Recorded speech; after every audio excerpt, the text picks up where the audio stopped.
Welcome back to the program. This is still Good Morning Kenya, time for our last conversation this Monday morning, and we continue with our family check segment. We want to talk about silent treatment, not just in marriages but in all kinds of relationships. And my guest this morning is Peninah Maluli. Carries many hats, but for the purpose of this conversation, we'll go with a motivational speaker stroke a counselor. Welcome to the program, Peninah. Thank you. All right, let's just start from understanding what it means when you talk about silent treatment, and this cuts across all kinds of relationships. Yes. Silent treatment is a way of trying to withdraw conversation when maybe you are hurt or you have disapproval over something and you don't want to communicate. You want like to act in a way that you draw attention, or maybe you want to it could be abusive, and it could be a way of trying to bring out a way of communication usually it's after an argument or when people are not communicating the right way. So someone can use silence as a treatment to bring back or even to stay away. Yeah. All right, so at what point would we say that now this is silent treatment in terms of which periods of communication? Could be like an hour, a day or two. At what point are we saying that now this is actually silent treatment? Yeah, there's difference between silence and silence treatment. Okay. Silent treatment. So when it goes beyond 2, 3, 4 hours, a day or a month or a week, that is silent treatment. And it could be abusive, and it hurts the receiving person. If it's me who has been hurt, I'm hurting someone, and I'm trying to be silent to cause them to realize who I am, or maybe to cool off after an argument. If it is possible, it should not go for more than hours or a day. But sometimes you find, because of not knowing how to bring it out, you may even extend to more time, which is wrong. Yes. Now, talking about that cooling off, because I mean, I tend to think that it's a bit necessary, especially, and this is maybe particular also for married couple, you know, whereby there's this argument, and I'm thinking, I don't want to talk more because I might say something I might regret. So I want to keep quiet just to cool off. So then, in this kind of scenario, can we say it's healthy to be on silent on your partner with this kind of circumstance? It could be positive, it could be negative. Okay. So it depends on how you bring it in. Because when you choose to cool off, you take time and cool off, you think through. Because when you are silent and you're not planning to hurt this person, you may be cooling off to look at a way of entry, and the best way, even if you want to bring it back, is to use an I statement. You don't look like I'm accusing you. You start like, I think I was wrong, I think we can discuss. So you kind of bring the blame on the side of the person who is being hurt. So if let's say the silent person has cooled off and is still not communicating, you can also try to be silent and let them bring the flow back. Okay. Yes. All right. Steph has just had a very interesting conversation right now when you talk about temperaments, and we obviously know that introverts, form the melancholic, and phlegmatics form the better part of the introverts kind of temperament. Yes. And someone would say for introverts, they really like a lot of their own time, their own space, my me time.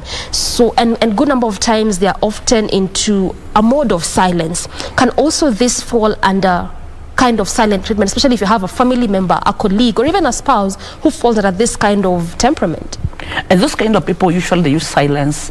Sometimes it's not meant to be negative, but when they withdraw, they are able to think through. Because let me tell you, sometimes silence is a good weapon and can be bad. So when they have withdrawn, it's the way they are, because of that kind of personality that they have. When there's heated argument, they kind of withdraw and keep quiet. And when they are quiet, they're able to think through how to bring it back. Or maybe such a person may also become abusive because they always go back to silent treatment. It becomes like a norm, like a behavior that they have adapted, which is wrong. So it is good.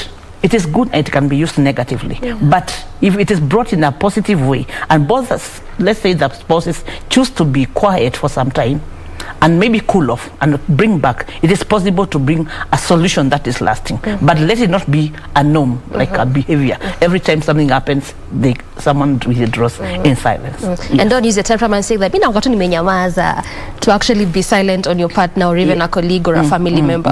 All right, now there's this other aspect, even as I talk about the kind of silent treatment, because I was reading an article and it just made me understand that it's linked to it being hurtful or very painful because of it being intertwined with sort of like being a physical kind of pain. So someone may want to understand, I mean, it's just me not talking to you. It could be hurtful, yes, but why is it so painful?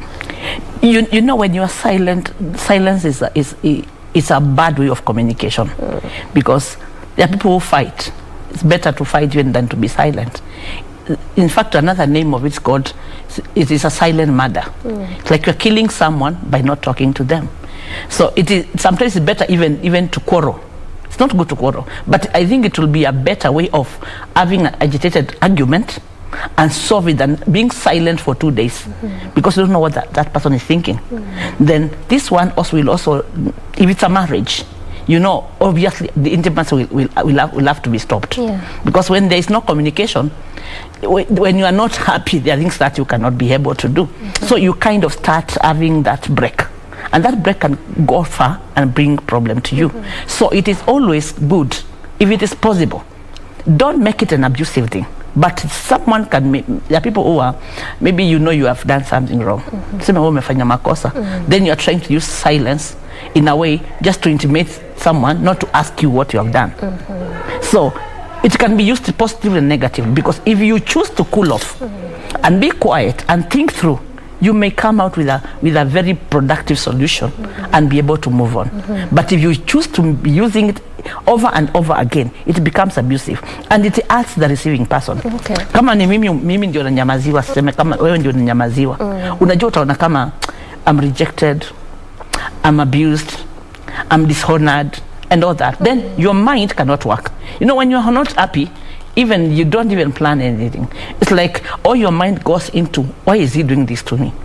And you're not able even to plan anything. So you are like in a state of also in ni kama umesimama until this comes. Not unless you are used to, maybe okay, you cool off, I cool off, then wait. Who will bring the flow back? You wait and see who brings the flow back, which is not good. Okay, and we'll come to how we can resolve that and try to at least particularly narrow it down to marriages as we conclude the conversation. But before we get there, let's come a bit to background.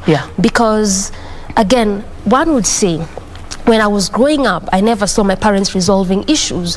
When I was growing up, anytime there was a bit of tension in the house, my dad always walked away. Or my mom just would cook, bring food, and say, machakula ndo hiyo. So as I'm getting into marriage, that's how I've been accustomed and encultured. So I'm carrying this also into marriage. So does it mean that when it comes to some of these attitudes and habits that we form, could also be as a result of background and how we were brought up?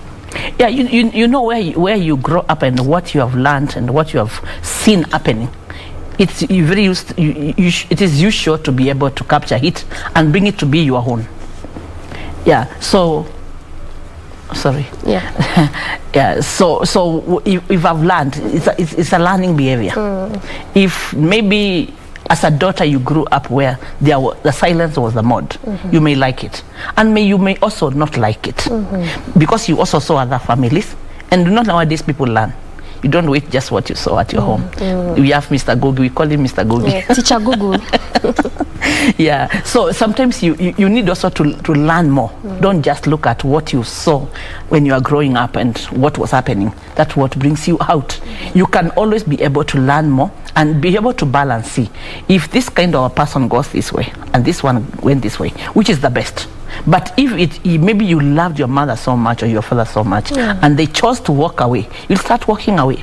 Yeah, it is possible to have background problems which come into your how you take things up. Okay, fine, well enough. Now let's come to how we can solve this, because I mean, even as you're having this conversation off air, we established that this not only just happens in marriages, even in a work setup, in a family setup. So let's come to ways of resolving this kind of habit, because as it stands, much as there could be a bit of some advantage to it when it comes to especially cooling off after an argument, the bigger chunk is it's not beneficial. It's not beneficial at all. Okay. Yeah. From your practice, even as a counselor, have you encountered such kind of cases, and which part forms a bigger majority? Is it people from a family setup or a marriage kind of setup?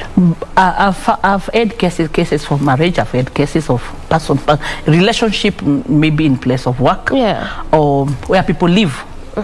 So what I would say generally, it is not a good norm, but usually it can be used positively. If you take it on the positive way, you can use it the best way. That's why you find we do team building in places of work, because by the end of the year in the workplace, mumegongana sana, si kweli? That's why you usually go for team building and try to solve these things. You find you do games that will give you communication, games that you do. That's exactly one of the things that we do.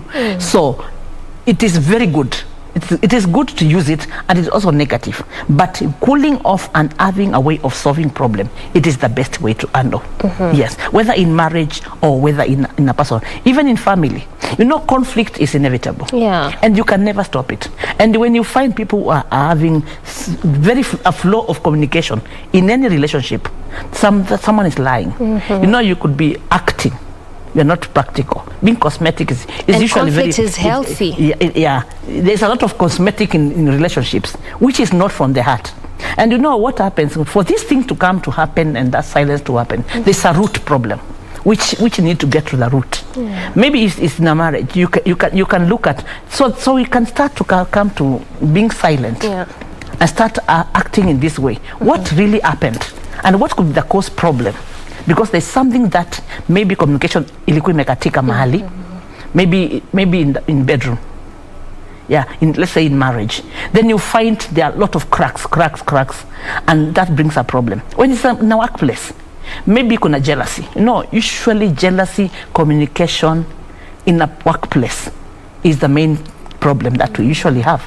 Maybe I'm hiring your seat, or our boss is favoring you more. That opens a door for jealousy, of course, and that will cause people maybe to be silent on you, because they don't know, if I attack you, how will my boss react? Because they don't know the relationship has gone to what level.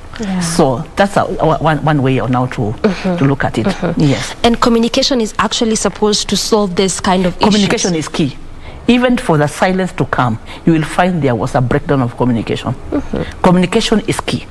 Yes. Let's take this scenario. I mean, whether in the workplace or even in that marriage, because again, as you're establishing, looks like communication is just the underlying factor and one of those major things. You've constantly been talking to your partner or talking to your boss about this particular issue, but they just don't seem to listen to you. And they say there's verbal and nonverbal kind of communication. Yes. You know, when you are quiet, nobody understands what you want. You have spoken. Tuseme nimekuja nimeongea kitu, amsikii. Then I choose to keep quiet. You know, I'm speaking louder than speaking with words. And it is painful. Yeah. Even when it is your boss, you can intimidate your boss by being silent, because they don't understand what you want. Maybe you are maybe you are a performer, they don't want to lose you. And maybe someone was planning to intimidate you in your place of work, and you choose to be silent. They will come. They will ask for a floor to discuss. And always, after cool off, a floor of discussion, as I've said, always, whoever brings it back and tries to bring solution back, try to use a I statement. Don't say you. Don't try to accuse. And if possible, try to apologize. If there is, you know, I usually say that humility is very cheap, but it sounds very expensive, because there is pride in us. Because all this silence and everything, there is pride that is attached to it. And when there is pride, there must be someone to bring this pride down. One person must come down. And that humility has to come. So maybe you choose to apologize, even when you are not wrong. Just choosing to be the bigger person. Yeah. All right, there's that statement that you keep using all the time, which you've actually mentioned. You keep doing this. I've told you countless times. You keep repeating it. So instead of actually using you, because again, we always fall prey to saying that, and it's the easiest thing to say. Since you're talking about communication being the basis of also trying to solve this kind of treatment, what do we need to say? How do we need to approach, even as you're communicating?